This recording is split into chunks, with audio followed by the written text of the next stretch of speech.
back to my channel. Thank you guys so much for tuning in today. I hope you guys are doing well. I don't want to keep the intro too long. I really just want to get right into it.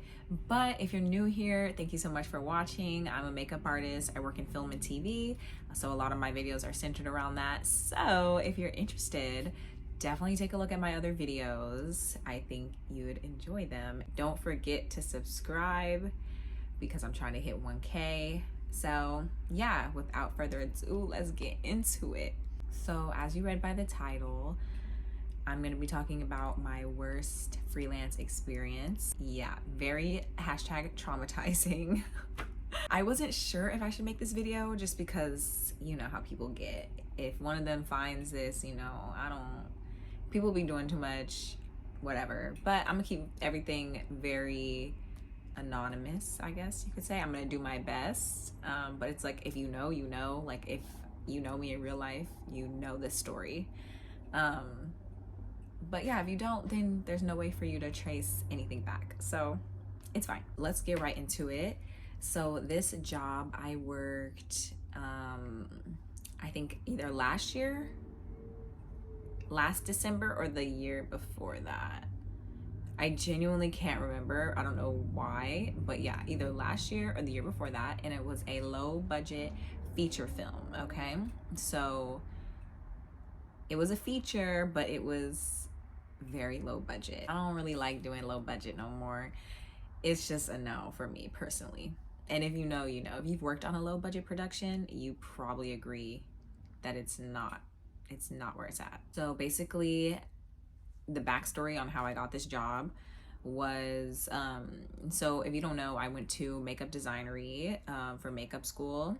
So they have this job board for the students and the grads for you to apply to jobs. So people who are looking to hire people can go on it, and then if you're looking for a job, you can go on it. So I applied to a lot of jobs that way. Yeah, this job was on there, so I just applied because I applied to pretty much anything, and I took pretty much any job when I was first out of makeup school, because that's kind of like what they tell you to do, that if you want to get the experience, you literally have to take every job. Well, you don't have to, but that's the best way to get fast experience, is take every job.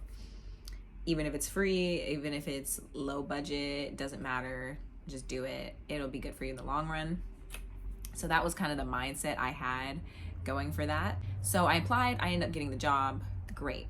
I ended up meeting everybody from the production before it started. They were doing a table read for the actors. So I came, I met the producer, I met the director, I met, you know, just the other people, the actors. And unfortunately, I will say it is important to note, well, I can't tell you where they're from because then y'all are going to be able to, I'm sure, find out who they are.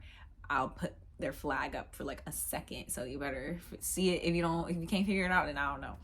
But so they're ethnic white people, which I'll say I don't know how to say it without telling you where they're from, because then it'll be like way too, like, people gonna get weird about it. And and I just so happened to also be practicing the language that they spoke somehow, by some like coincidence. So I wasn't even worried that they would like talk about me in their language behind my back or anything, because I like kind of understood them. But it was just, yeah. Also, I must note the pay was very low. This was a 3-week job. I'm gonna say how much I got paid at the end. When I met everyone seemed like nice or whatever at first. I thought. So anyway, we start production and we're shooting like pretty far out, like 50 miles away every day almost, which, mind you, I never got reimbursed for gas, and I was driving literally 100 miles a day. Do you know how much money I spent on gas? Like, oh my. So like at the beginning of production, this is red flag number 1, okay? At the beginning of production, like day 1 or day 2, like within the first 3 days, okay? So if you don't know, I am practicing Japanese, so I like know a little bit. My parents were in the military, so I used to live in Japan for some years, and therefore I kind of speak a little Japanese. and I practice it a lot too. So I mentioned that I also speak the language that they speak a little, and then English, and then Japanese. So once I told them that I like knew a little bit of Japanese, they started making racist like remarks about like, or just like, I don't know, like basically making fun of like how Japanese sounds, even though they were just complaining how people always complain that their language sounds aggressive and stuff. But then they turn around and like are making fun of like another language. It was so weird. I was just like, what is going on? Yeah, so like that was super weird. And they were like literally, I'm not even gonna, but they were trying to talk how samurais talk. So I'm not even gonna go any further than that, because I'm sure you can come up with your own. Yeah.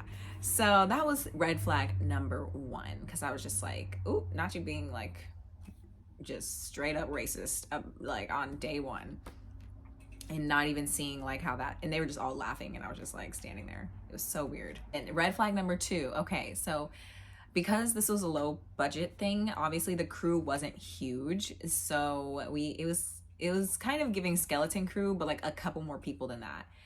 And if you don't know what skeleton crew means, it's just like the minimum amount of people you need to like run a set or a production. So yeah, usually that number is pretty small.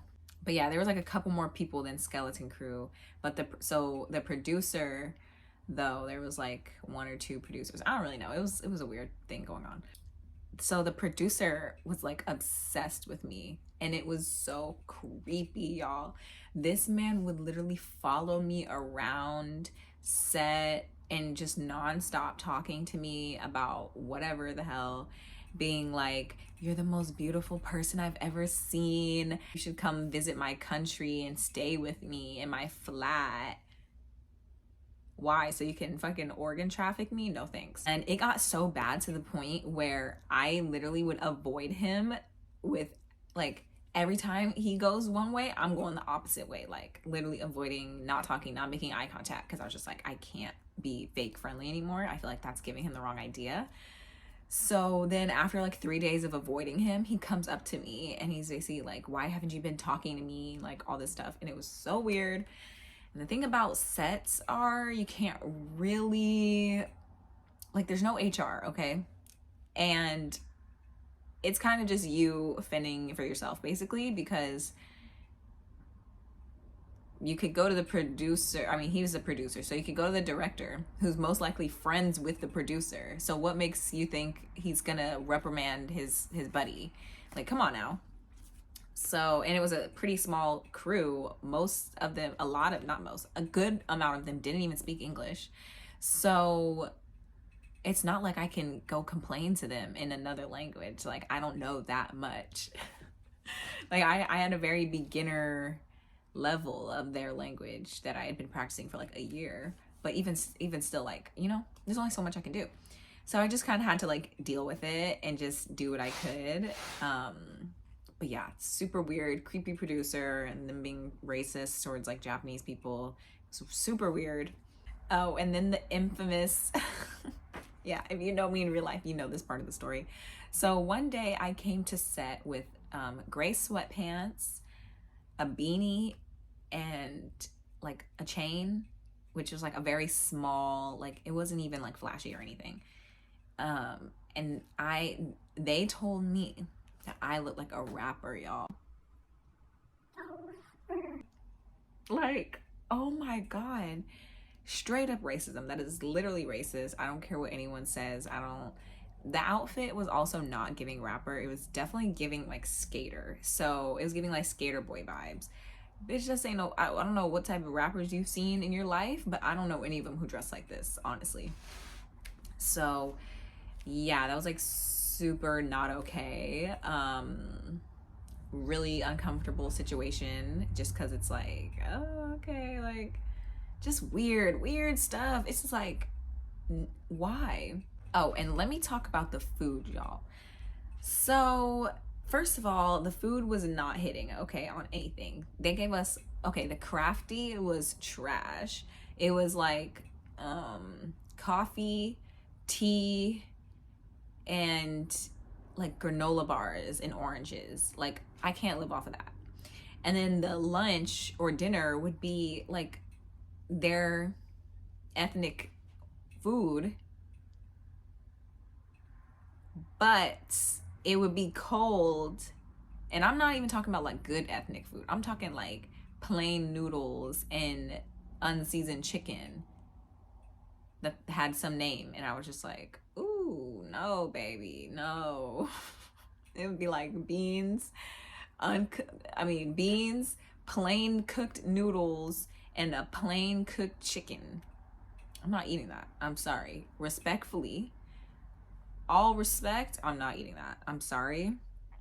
That's just not gonna work. And it would be cold, and we only had a single trailer for the whole crew. So we'd all be like in this trailer, mind you, where we're shooting is like in the desert. So once the sun goes down, it's so cold. So we're all freezing in this in this like trailer eating God knows what. No, it was it was horrible. It was horrible. I swear I didn't eat for weeks. I would go home and like get McDonald's or something and call it a day. And then it was just so unorganized. Like one day the cameraman and the lighting guy were like about to fight on set because the camera guy was honestly an ass. And he was just being an ass to everyone. And then the lighting guy was like, you're not about to keep talking to me any type of way. And then they started going back and forth. And then the lighting guy was like, I'll literally leave right now and take all my stuff with me. He was real as fuck for that. He was very real for that. But yeah, it was just, like when tensions are high and it's just not a good vibe, not a good time. Everyone's annoyed, everyone's hungry, everyone's cold. Everyone wants to go home. Like, oh my God. And then one day, the freaking cops showed up to set because a random passerby decided that they thought what we were doing was sus. So they called the freaking police on us, and like 6 police cars show up. And then everyone on set goes to take pictures with the cops. And me and like one other guy don't, or like 2 other guys don't. It was like me, this Indian guy, and this white guy. And we're like the only ones who don't. Everyone else is doing it. And one of the guys who's taking a picture with the cops is black. And he's like, Bree, why don't you come take a picture? Come on. I'm sorry, what? Like, it doesn't take a genius to know why me, a black person, would not want to take a picture with cops. Like, I'm sorry, but even if you don't, like, even if you're not like fully on the right side of things, that you just know the history between like black people and cops. And if you act like you don't, then you're just being willfully ignorant. But yeah, so I was like, yeah, no, I'm good, babes. I'm good. You can go be a coon over there by yourself. Just you. I'm good. Plus, I don't need that picture of me on the internet floating anywhere, babes. No. And now the last and arguably the most egregious thing on this list was the actual movie itself. Not just the conditions that I worked under, which were horrible, by the way, but the actual what was being produced was so bad. Mind y'all, I did not know what this was about when I first applied to it. They didn't put the description of it in the job title. I just took the job because I was fresh out of makeup school and I needed experience. So mind you, I don't get the actual script until we start shooting, which is another red flag because productions need to be sending scripts out before production even starts. Because what? So when I finally read this script, y'all, never in my life have I been so appalled. And it wasn't even like you know how sometimes you're watching something and it'll be like kind of gory or just like kind of like fucked up, but it's like there's like it's not, it's for the plot, but it's like it makes sense, like they've shown why no, this was just bad for the sake of bad. Like when I tell you And I can't really explicitly tell you what it's about because I don't need any of y'all trying to search this up because my name is on this and I need this wiped from the internet. But here I am talking about it, so it's like, girl. But anyway, let me just say, there's Nazis for some reason. There's homophobia, transphobia. There's violence against women. Like, there's a scene where the main character gets peed on by a group of guys and then like beat up. And I'm just like, how did that further the plot? Like, genuinely, I feel like if the scene wasn't in it, it wouldn't make a difference, if you get what I mean. Yeah, it was so bad. First of all, there's like typos in it. I was like, okay, did anyone proofread this? Like, that's how I know. Like, no, there needs to be a second pair of eyes on this, because whoa. And I get his native language is not English, but still, get that script together. So just typos, and there's just so many I don't know, it was really bad. Like, there's slurs being said, guys. Like, I'm serious, like literal slurs. Oh, and don't even get me started on the day they asked me to draw a swastika. They asked me to draw one on some guy, and when I said I didn't know how to do that because I don't know how to draw fucking swastikas because I'm not a fucking Nazi, they get mad at me when it doesn't look good on camera.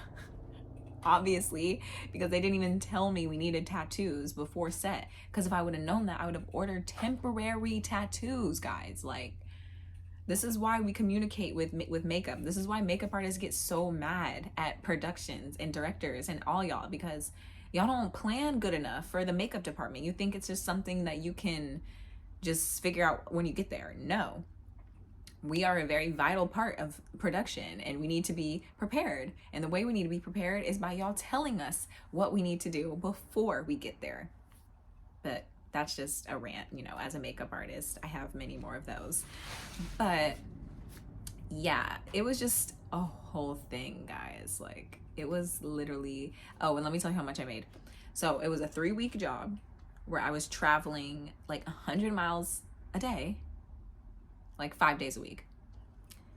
I got paid $300 total. $300 for 3 weeks of work, no gas reimbursement, no kit fee. Yeah, the things we do for money, it's crazy. Mind you, I was literally like working in the freezing cold every day, like literally layers and layers and layers, messing up my car because I'm driving it through the desert where it's not supposed to be.